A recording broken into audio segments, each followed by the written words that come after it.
Bitcoin was created by a group called the Cypherpunks. Craig Wright is a fraud. Those are two statements that you will be sure of by the end of this video.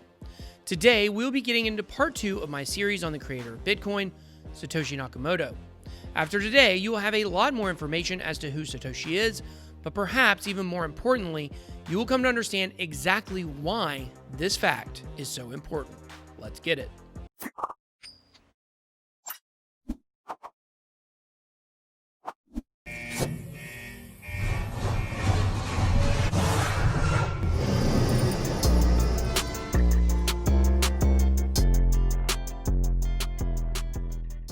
Welcome to BitBoyCrypto. If you would like daily crypto videos, please make sure to hit the subscribe button. If you want to learn more about crypto or trading, then please make sure to join one or both of my Telegram chats, the Bit Squad or Bit Squad Traders. All right, guys, today we will be wrapping up our series on Satoshi Nakamoto. In video 1, we established that while it looks like Blockstream CEO Adam Back wrote the Bitcoin Whitepaper, it is very likely that many other members of the Cypherpunks group were actually playing key roles in the development of the Whitepaper. If you did not watch part 1, then you're definitely going to want to catch up before watching this video. So click the link above to start with part 1. We had just gotten finished explaining the role that the recently deceased Timothy May played, and we introduced one of the key founders of the Cypherpunks movement, David Chalmers. You see, May became convinced that public key cryptography combined with networked computing would break apart social power structures. It would create a virtual space that may compare to Galt's Gulch, the fictional Colorado community in Atlas Shrugged, where Ayn Rand's heroes go to escape government intrusion and establish a capitalist paradise. We also have recent evidence that popped up matching Tim May's reason statement from a 1999 anonymous post on the Cypherpunks mailing list discussing eCash. It's also important to mention that David Chalmers is considered by many to be the father of the cypherpunk movement. No, I am your father.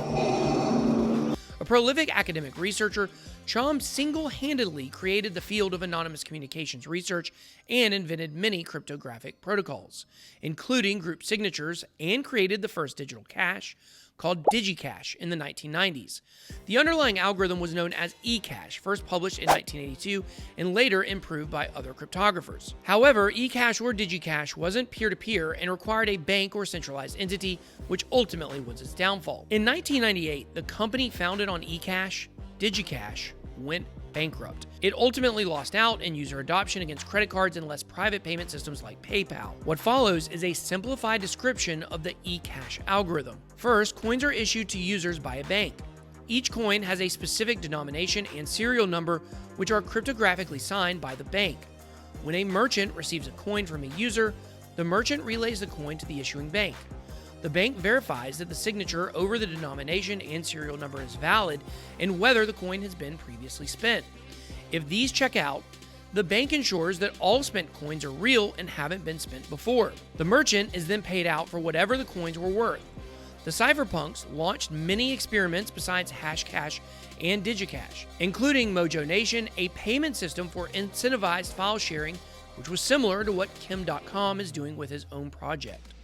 Meanwhile, Craig Wright seeks to take advantage, knowing that no one can challenge his claims, and he has insider knowledge, seeing as he was also included in the Cypherpunks mailing list. Except, that's not fully true. WikiLeaks founder and current imprisoned journalist, former cypherpunk Julian Assange, frequently attacked Wright when he was free, constantly calling him a fraud and stating Wright wasn't Satoshi. An archive of WikiLeaks tweets mentioning Craig Wright brings up some very curious interactions. These tweets suggest that Assange not only knows who Satoshi is or was, but that he has vested interest. It's also worth noting Assange himself was an active contributor to the Cypherpunks mailing list under the pseudonym Prof. He also wrote a foreword in a book discussing the group titled Cypherpunks that was written in 2012. That's not all. Assange was also bashing Wright years ago.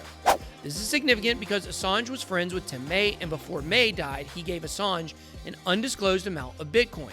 Satoshi also wrote a comment about WikiLeaks using Bitcoin, urging them not to use it publicly on Bitcoin Talk during the whole WikiLeaks PayPal blockade event. In other words, this suggests the unfathomable scenario that the wallet holder of Satoshi's coins is potentially the deceased Tim May or Hal Finney. And that's why the large sum, suspected by some upwards of 1 million Bitcoin, hasn't moved.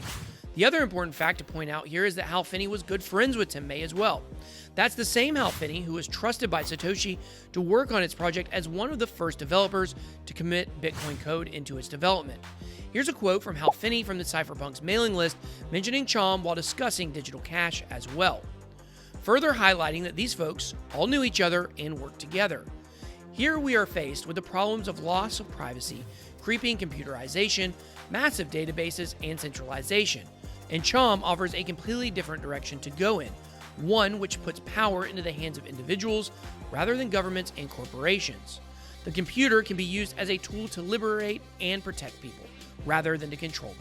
If Satoshi didn't exist, as the evidence suggests, the nature of the Cypherpunks community was anonymity and pseudonymity. So the Cypherpunks using a fake alias and working with people they knew and trusted isn't a far-stretching theory. What about the Bitcoin Whitepaper? It's clear that the Whitepaper was written by Adam Back, who is a friend of Tim May's. So Satoshi Nakamoto doesn't really exist. It's just an alias that was created by the Cypherpunks to further the development of digital cash, as is symbolized by the constant references to "we are all Satoshi." If that's not enough to convince you, May himself brought the attention to his friends in the Cypherpunks to a digital timestamping system developed by Stuart Haber and W. Scott Stornetta, a primitive version of what would become known as a blockchain. I can see these connections that are not fully formed, May said. I can just tell something is going to be important. During this same time, Hal Finney wrote an email to the Cypherpunks mailing list talking about crypto cash in 1993. The founders of eGold and Liberty Reserve were indicted by the US government for creating digital cash. So the only way forward at that time would have been to be anonymous for the Cypherpunks. Bitcoin was a team project. It's just the one digital cash that took off due to the collective expertise of those working on it. Ironically, Wright denies Bitcoin was a Cypherpunks project, but as the evidence shown in this video proves, that is a lie. In an article published on his official website, Wright wrote he emailed Gavin Andreessen in 2011 explaining that Bitcoin was never a cypherpunk project and he didn't support their philosophy. What's more, Wright mentions his hatred for Julian Assange. Bitcoin was never a cypherpunk experiment. I left the Cypherpunks mailing list in the 90s because I couldn't stand people like Julian Assange. I couldn't stand what some of the people there stood for. I was the opposite of many others on the cryptography mailing list. Even those people I liked, such as Tim May, held concepts that I couldn't stand. This is quite odd since Satoshi Nakamoto shared his creation precisely with the cypherpunk community that interacted in the Mets Down mailing list. I'll leave you with a hilarious gaffe by Wright claiming to have read Bitcoin's Whitepaper when he himself supposedly wrote it. Back in 2008, had this section on how identity worked in Bitcoin. I remember reading it, probably when I wrote it. Understanding who Satoshi isn't may be actually more important than understanding who Satoshi is. In this video series, I've laid out an extremely compelling case. Bitcoin was in fact created by a small group of some of the brightest minds in computer development. But perhaps their brightest idea was keeping the project anonymous. I mean, think about it. A groundbreaking private transactional currency created by someone anonymous. It's almost too perfect. And to confuse people even more, it was an anonymous group throwing off their tracks by using one pseudonym. In my opinion, the anonymity of the Bitcoin creator is perhaps its greatest strength. There's no one to speak for Bitcoin. Basically, no one to stick their foot in their mouths. The creation itself stands on its own without the need for further explanation. Out of Bitcoin has come this entire environment of cryptocurrency, decentralization, and financial privacy. It didn't happen by accident. The one downfall, though, of the anonymous group behind Bitcoin is the estimated 1 million BTC left behind by Satoshi Nakamoto. The fear of whether or not all 1 million of his Bitcoin fortune will ever be moved or dumped onto exchanges keeps cryptocurrency on its toes.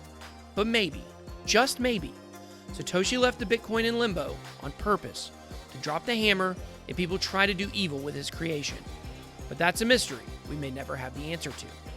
Now it's your turn though. Have you enjoyed this series? If so, let me know down below and I'll make more investigative pieces like this one. Look, moons and Lambos are great, but knowledge is power. Please drop your comments down below. I hope you enjoyed this video. If you did, please make sure to smash the like button and subscribe to become a member of the Bit Squad. Thanks for watching. Have a blessed day. BitBoy out.